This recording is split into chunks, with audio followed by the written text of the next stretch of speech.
Yolan True, and welcome to another exciting day in our galaxy, and welcome to another Christmas edition. So I very much wish you all a Merry Christmas. And we in Germany got our presents last night on Christmas Eve, but I hope that all my American and British friends have gotten what they wanted this morning, and I hope that you have a wonderful Christmas. But still, we need to do some serious talking about STFC still. And today I'm going to start a little series that I haven't done yet, and that is about different camping levels. That means ops levels where you should stay a while, and a little bit about hoarding as well. And today we start with the first one, and that is Ops 15. At Ops 15, now under all the new circumstances of the game, and that's the fun part in experiencing all of this on my new start account. On Ops 15, now you get the command center, and that also means you get the fleet commanders. In a mission, you can decide if you want Admiral Kirk or Captain Spock, and it depends what you want to pick, what you want to achieve. With Kirk, he's always the one I'm choosing, I have to say that. You get advantages in the very beginning with getting reputation. That's why I'm using the advantages for Romulan reputation at the moment, because I'm bringing the Romulans to lock. But you also have advantages against certain enemies, like the damage advantage against Klingon hostiles, although I need to switch that to the Federation now, because I'm hunting Federation hostiles now more and more for the Romulans. And of course, what's really important for me, because I always get annoyed by looking at my ships on the smaller levels, that's the warp speed increase and the impulse speed increase, which I always use when in the early waves that I have to do as well.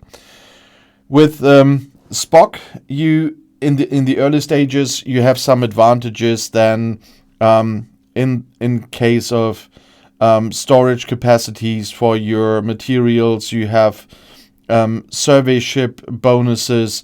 You have cost efficiencies for power steel, titanium, and trit.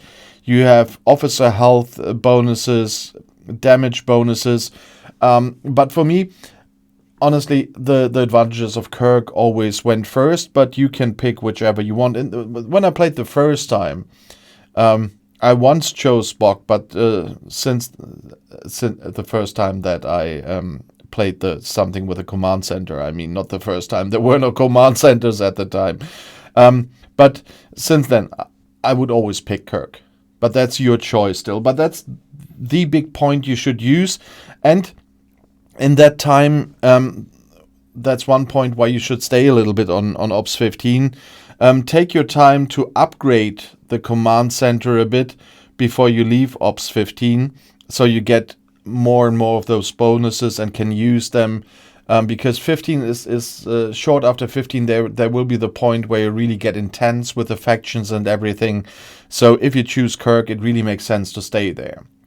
And Ops 15, of course, is the first time that your station can be attacked. You will not be part of an incursion yet, but still you can be attacked. From Ops 10 on, your miners might be attacked, but from Ops 15, your station can be attacked too. So it's not only very important to always have your peace shield up, so that you can protect your power steel, your titanium, and your dilithium, which can be stolen from that point, but also the target range on that level is still quite narrow.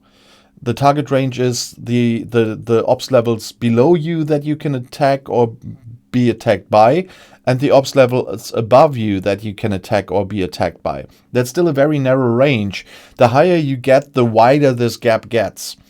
And so it's also worth using the time that not too many players can attack you. The biggest advantage is if you end up on an older server like I did, there's not many people who are able to attack you, and all the new ones that arrive there are often first-time players. So if you know a little bit about the game, you will have a big advantage there.